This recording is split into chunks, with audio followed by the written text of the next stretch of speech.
नमस्कार, मैं हूं श्रवण गुप्ता और आप देख रहे हैं भारत एक्स फैक्टर। आज हम बात करने जा रहे हैं इमरजेंसी की। जी हाँ, फिल्म की भी और जो सचमुच में इमरजेंसी लगी थी। 17 जनवरी को कंगना रनौत की जो फिल्म है जिसे उन्होंने को प्रोड्यूस किया है, डायरेक्ट किया है और उसमें उसका कुछ हिस्सा जो है, कुछ उसमें भूमिका इनकी राइटर की भी है। तो उनकी ये फिल्म अच्छी है बुरी है ये तो आगे पता चलेगा जब लोग इसके बारे में लिखेंगे, इसे मार्क्स देंगे। लेकिन मैं यहाँ जो है फिल्म मैंने देखी नहीं है और मैं यहाँ जो बैठा हूँ आपसे बात करने के लिए, वो फिल्म के ऊपर बात करने के लिए नहीं बैठा हूँ, बल्कि मुझे लगा कि भाई इमरजेंसी आई थी, लगी थी 25 जून 1975 को और ये लगभग 2 साल जो है चला था। ये 21 मार्च 1977 को ये फिर ख़त्म हुआ था इमरजेंसी। तो जो कंगना रनौत की हैं वो और जो है 80s में पैदा हुई हैं वो, जहाँ तक मुझे लगता है। और जो बाकी की बाद की जो पीढ़ियाँ हैं जो इमरजेंसी के बाद पैदा हुई हैं, जो 80 के दशक में जो पैदा हुए जो लोग, उन्हें इमरजेंसी के बारे में पता नहीं है। उन्होंने बस किताबों में पढ़ा है, अखबारों में पढ़ा है और नेट पर अब जो है सर्च करके उसके बारे में मालूमात हासिल किए हैं। जो बाद की पीढ़ी है, 80 की पीढ़ी है। लेकिन जो 80 की पहले की पीढ़ी है, खासकर 60 की पीढ़ी, वो इमरजेंसी को उन्होंने अपनी आंखों से देखा है। तो मैं 60s का हूँ। तो मैंने और जब ये इमरजेंसी लगी थी भारत में, तब मैं 8वीं क्लास में पढ़ता था। उसमें पूरे होशो हवास में था और इसलिए मैं यहाँ ये बताने बैठा हूँ। मुझे लगा कि भाई हमारे चैनल के जो काफ़ी सब्सक्राइबर हैं, जो लोग देखते हैं, उसमें अच्छी खासी उनकी उम्र है, मतलब 60 साल 60 प्लस वाले हैं, 50 प्लस वाले भी हैं और तमाम लोग हैं। लेकिन बहुत बड़ी संख्या जो है हमारे चैनल पे वो 60 प्लस वालों की भी है और मैं खुद 60 प्लस हूँ। तो मुझे लगा कि भाई ये बात लोगों के सामने रखनी चाहिए। जिन लोगों ने इमरजेंसी नहीं देखी है, किताबों में पढ़ा है, उनके लिए भी, और जो ऑलरेडी जिन्होंने देखा है उनके लिए भी, ताकि उनकी पुरानी यादें ताज़ा हो जाए। एक काला धब्बा है। सारे देश में तुम्हारे खिलाफ नफरत का माहौल पैदा होता जा रहा है। इमरजेंसी फिल्म रिलीज़ हुई तो मुझे लगा कि भाई चलो लोगों को बताएं कि हमने भी वो इमरजेंसी देखी है। फिल्म नहीं देखी है, सचमुच की इमरजेंसी देखी है। तो जैसा मैंने बताया कि मैं 8वीं क्लास में था जब इमरजेंसी लगी थी और मैं उस वक्त बिहार के मुंगेर में था। और आपको मालूम होगा बिहारी जो है, बिहार में जो है बहुत ज़्यादा विरोध पहले से ही चल रहा था। जेपी मूवमेंट जो है, संपूर्ण क्रांति, वो बिहारी केंद्र था, इसलिए उसका इमरजेंसी का जोर भी सबसे ज़्यादा जो है बिहार में लोगों ने झेला था। ये जेपी मूवमेंट जो था 74 से ही लगभग वो शुरू हो गया था और इमरजेंसी तो 75 में आई थी, लेकिन माहौल जो है वो 74 से ही बन गया था। तो ये जब 75 में इमरजेंसी लगी तो उस वक्त मैं मुंगेर में था, बिहार के मुंगेर में, और क्लास 8वीं कक्षा का छात्र था। तो 8वीं क्लास में हमने अपने स्कूल में जो है धरना दिया था उसी इमरजेंसी में सुबह जो है।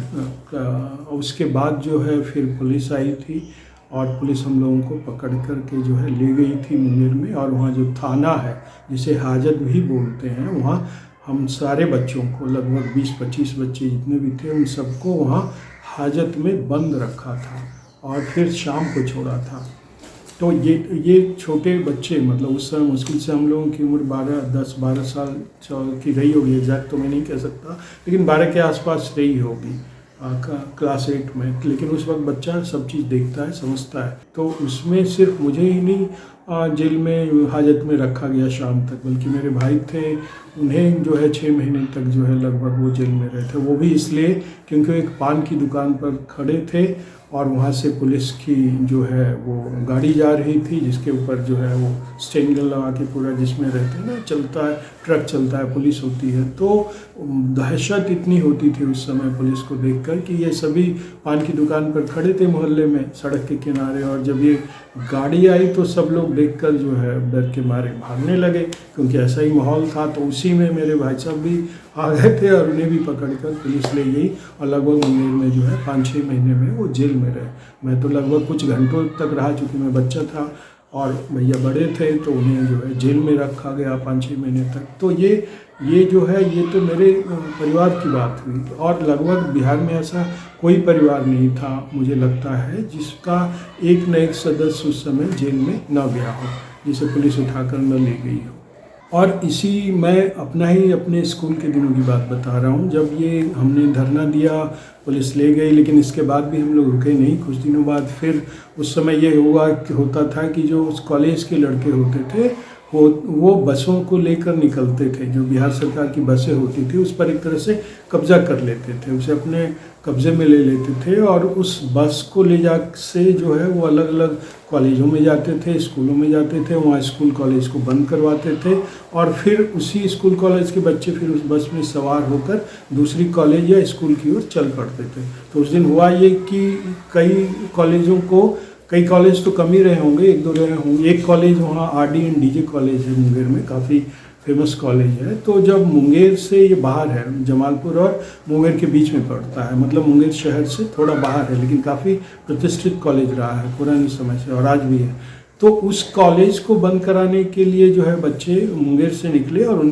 जो बसें थी 2-3 उसमें वो सवार थे। उनका सबका इरादा था कि हम RD&DJ कॉलेज जाएंगे और वहाँ कॉलेज को बंद करवाएंगे। तो हम लोग जो है जा रहे थे उसी बस से और मैं संयोग से बस की छत पर बैठा था और बस के अंदर कॉलेज के बच्चे थे, स्कूल के बच्चे थे और सभी जा रहे थे मुंगेर के RD&DJ कॉलेज। तो रास्ते में जो है सामने से पुलिस आ गई और उसने पुलिस रास्ता ब्लॉक कर दिया और फिर जो हुआ वो मैं बता नहीं सकता। संयोग से मैं तो बस की छत पर था और अंदर जितने थे जैसे ही वो निकल रहे थे पुलिस घुस गई बस के अंदर और सबको इतना धुना, मतलब कि इतना पीटा कि मैं बता नहीं सकता हूँ। तो उस अफरा तफरी में चूँकि मैं छत पर था तो अपनी जान बचाने के लिए मैं छत से कूद गया और दोनों तरफ खेत थे। उस समय लोग सभी बच्चे ज़्यादातर चप्पल पहनते थे, मिडिल क्लास के लोग, तो मैंने भी हवाई चप्पल पहनी हुई थी। तो जैसे ही मैं कूदा मेरा पैर खेत में धंस गया और एक चप्पल भी छूट गया।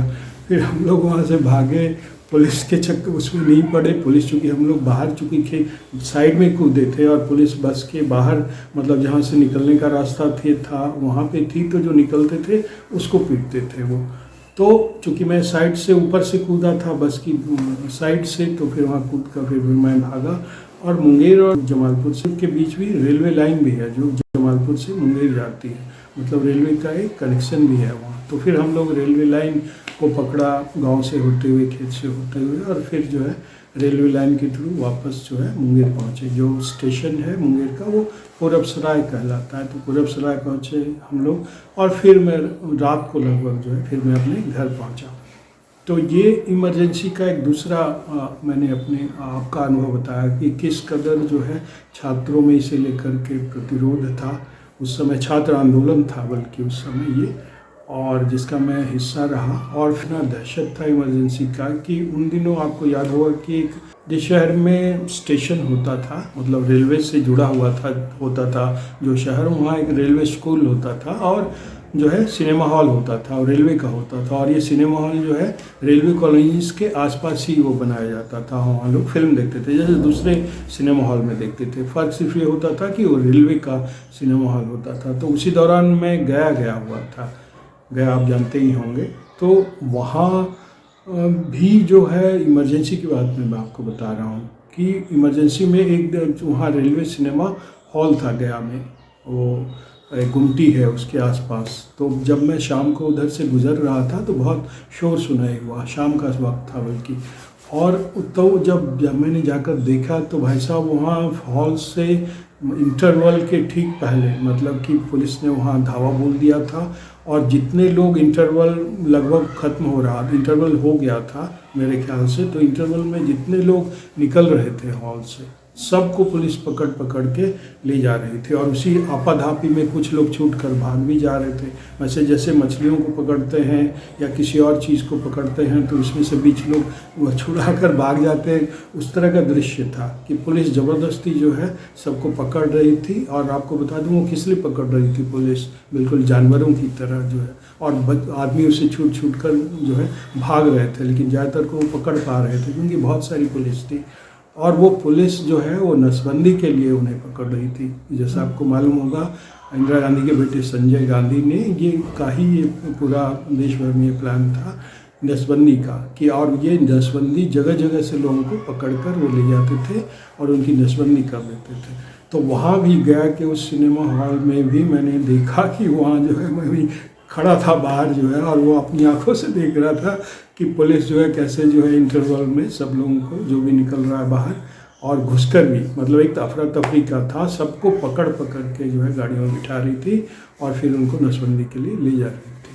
तो ये तो बताया आपको जो मैंने खुद देखा था, लेकिन इसका जो इमरजेंसी का बताने का ये है कि ये पूरे हिंदुस्तान भर में जो है एक तरह से दहशत था और ये बिल्कुल ऊपर से था।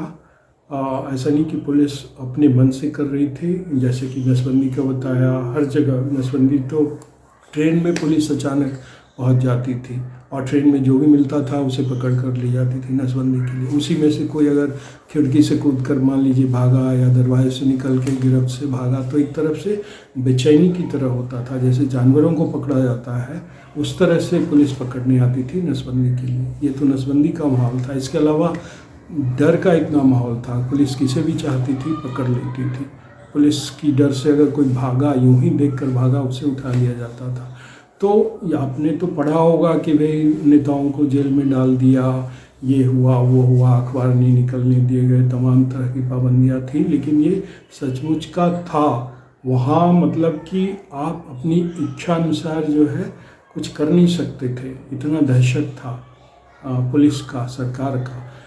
तो ये थी इमरजेंसी। देखकर लोगों को क्या समझ में आता है या कैसी ये फिल्म रहती है, कितना कन्वे कर पाती है और कितना पता चल जाता है सकता है, ये तो मैं नहीं बता सकता। लेकिन चूँकि मैंने इमरजेंसी को खुद देखा है तो मैं आपको इसलिए ये सारी चीज़ें बता रहा हूँ ताकि जो हमारी एज के हैं उन्हें तो पता है, उनकी वो तो समझ जाएंगे क्योंकि उन्होंने खुद भी देखा होगा। लेकिन जिन लोगों ने इमरजेंसी नहीं देखा है उससे उन्हें शायद मेरी बात से इमरजेंसी का कुछ अंदाज़ा लगे।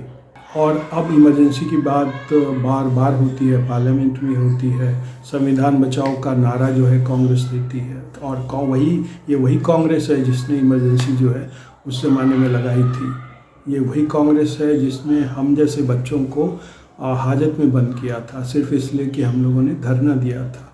और ये वही इमरजेंसी है जिसने हमारे भाई साहब को सिर्फ पान की दुकान पे खड़े होने की जो है उसने सज़ा दी थी, 5-6 महीना वो जेल में रहे थे। और ये कहानी हर परिवार की थी वहाँ। तो और ये लाने वाले थी कांग्रेस, इंदिरा गांधी थी लाने वाली।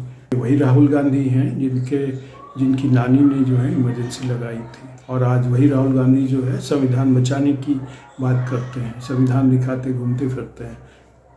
लेकिन हकीकत क्या है वो मैंने आपको बताया ताकि जो है लोग रिलेट कर सकें। इतना आसान नहीं है इमरजेंसी के बारे में बोल देना। आजकल ये भी देखा है कि इमरजेंसी शब्द जो है सबसे ज़्यादा एब्यूज्ड हो गया है। आज के दिनों में कुछ भी होता है तो कह देते हैं कि भाई तो इमरजेंसी लग गई, हल्का सा भी कोई किसी ने कुछ कहा या कोई रोक लगी, कानूनन कोई रोक लगी, कोई प्रतिबंध लगा तो कह देते हैं कि भाई तो इमरजेंसी हो गई है। ऐसा नहीं था। इमरजेंसी जिन लोगों ने नहीं देखी है वो भले ही ऐसी बातें करें, लेकिन इमरजेंसी क्या होती है उन्हें पता नहीं है। संजय, अपनी कुर्सी की रक्षा करना तुम लोगों का कर्तव्य है। एक बार छोड़ दी तो गई। तो ये कंगना रनौत की फिल्म चूँकि अब आई है, अब इससे क्या लोग क्या समझते हैं, फिल्म कैसी बनती है, इसका क्या असर होता है, ये तो अलग बात है। लेकिन मैं कोई फिल्म का रिव्यू करने नहीं बैठा हूँ, सिर्फ आपको पीछे की तरफ चूँकि मैंने खुद देखी है इमरजेंसी और आज जैसे बात होती है संविधान बचाओ की और क्या क्या तमाशा होता है संविधान के नाम पर, और जो एक्चुअल में हुआ था 75 में उसकी बात बताने के लिए मुझे लगा कि भाई ये बताना चाहिए, इसलिए मैं आज ये वीडियो लेकर आपके सामने आया हूँ। तो आज के लिए इतना ही। अगले एपिसोड में आपसे फिर होगी मुलाकात। तब तक के लिए हमें आज्ञा दीजिए। नमस्कार।